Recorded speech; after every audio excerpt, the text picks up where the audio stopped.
This is Mike, NoStressMike.com. I'm in the northern part of China, not as far as Mongolia yet, but I am northern. And what I want to talk a little bit about is the Chinese people and my experiences. I say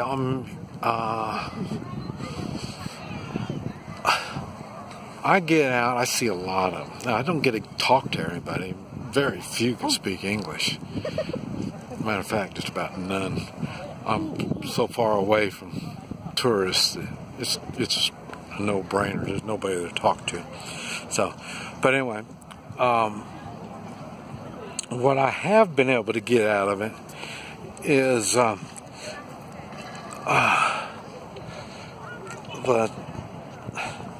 Chinese people are really laid back. Violence, there is no such thing as violence in their mindset.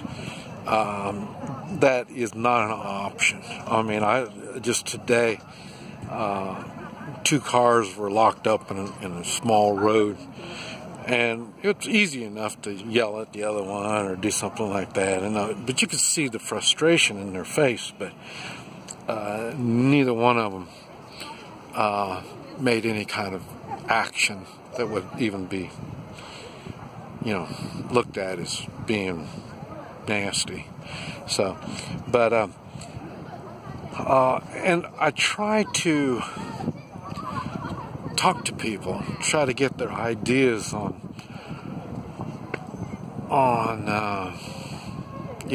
some kind of political idea of anything. What's the idea? What's going on?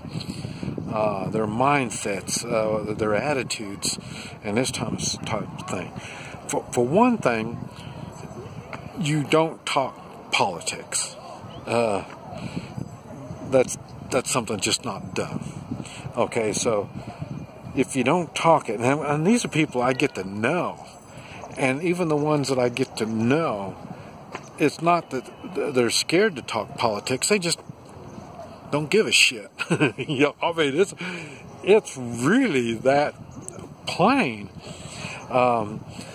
I say the gal I'm going with, I mentioned New World Order. She didn't have any idea. I tried to explain what it was. It's impossible. It's just too silly. She doesn't even want to talk about it.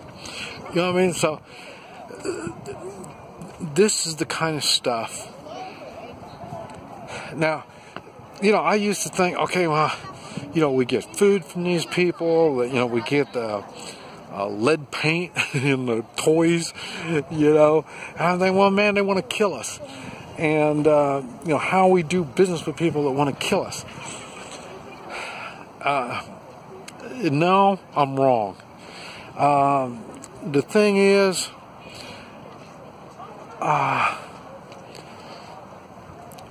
what they're doing is, I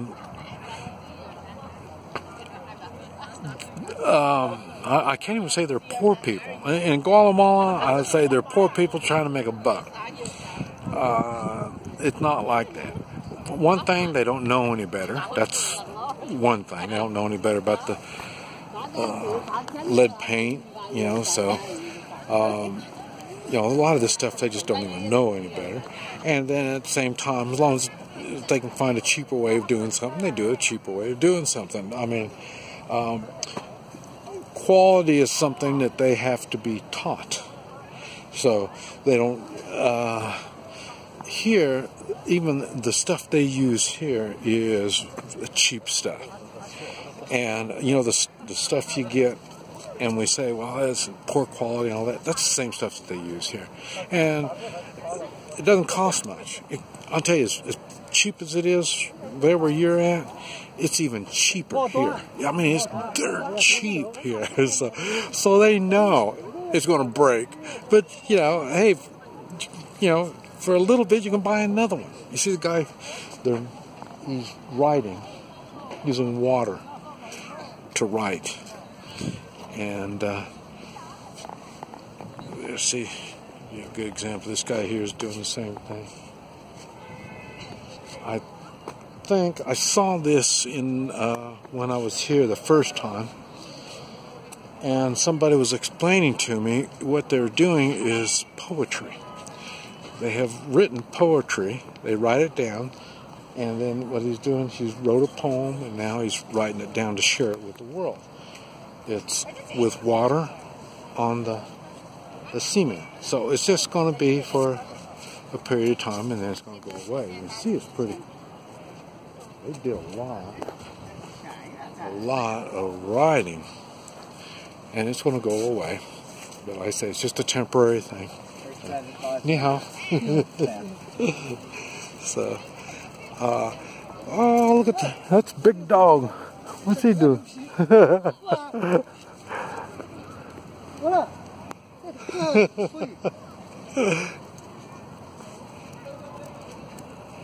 Boy.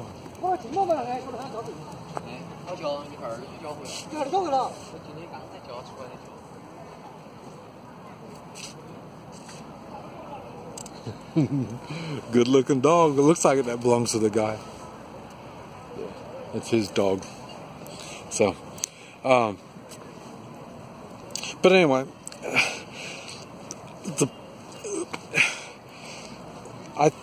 I think I'm really starting to believe in the United States the same way. People think, I've had people in Central America say, why do you want to kill us? Why do you want to hurt us? What are you talking about? And they are fed this crap.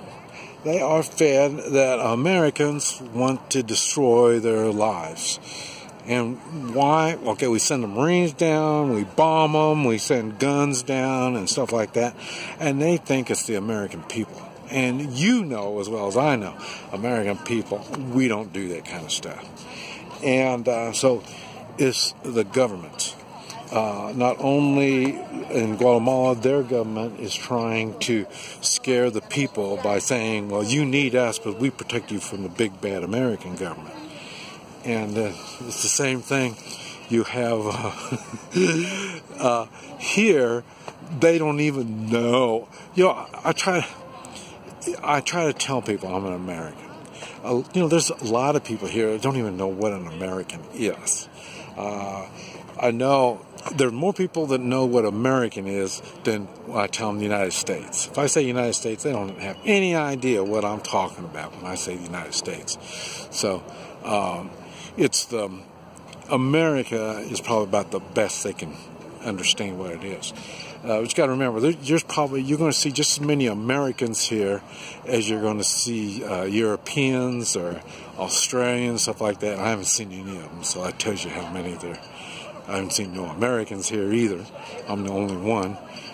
In this town where I'm at is Yongyu, China, up north. And like I say, I'm way away from all the tourists and stuff like that. See these guys over here fishing with that pole. But it's just the idea. And I'll tell you, China is not a third world country. I made a video talking about a village. The village life is a tough life. It's very old-fashioned life. But villages are very few. They're tearing them down all the time, more and more. There's getting less and less villages all the time. So this, I guess I would call it a developing country. And so it's not third world country, it's a developing country. They are, and these people are not poor. It's hard to find a poor person. At least for me, I haven't seen, I bet you I've seen a handful of poor people. Now in Guatemala, you can find a lot of poor people, but here, none. There is no poor people at all.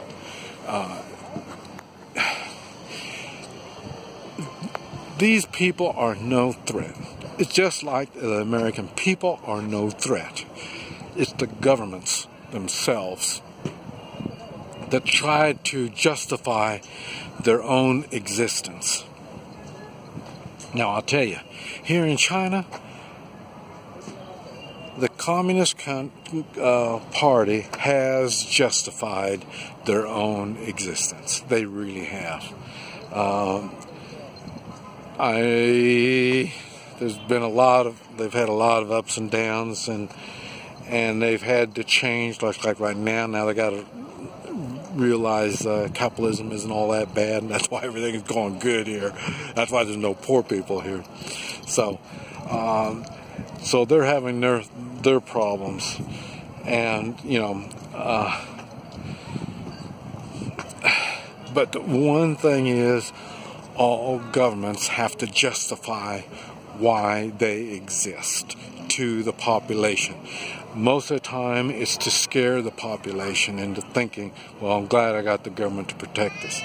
In the United States, we don't buy that crap. Here, they kind of do. But why? And that is, the government provides everything for everybody.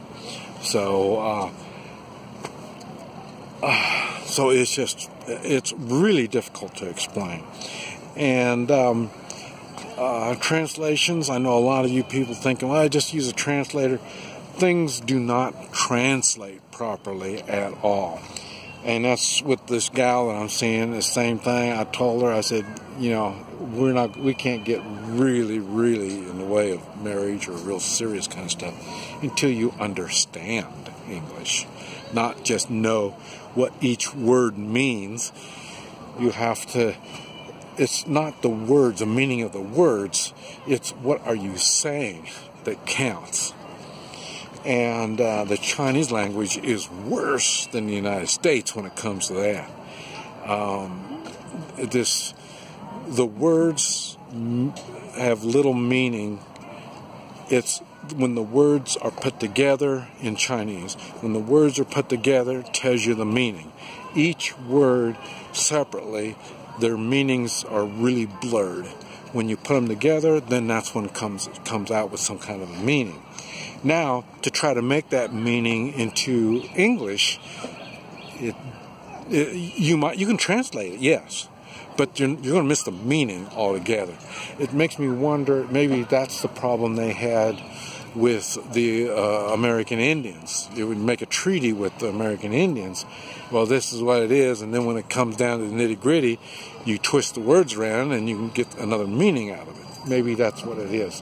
But so I know some of it is done on purpose. That's why we have lawyers, so they can twist things around. But also,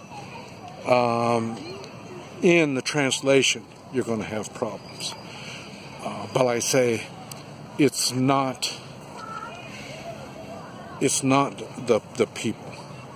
And that's what it is when I travel around. People think, well, you're the evil American, well, you don't seem all that evil. You're right, I'm not. I'm a cowboy from Oklahoma.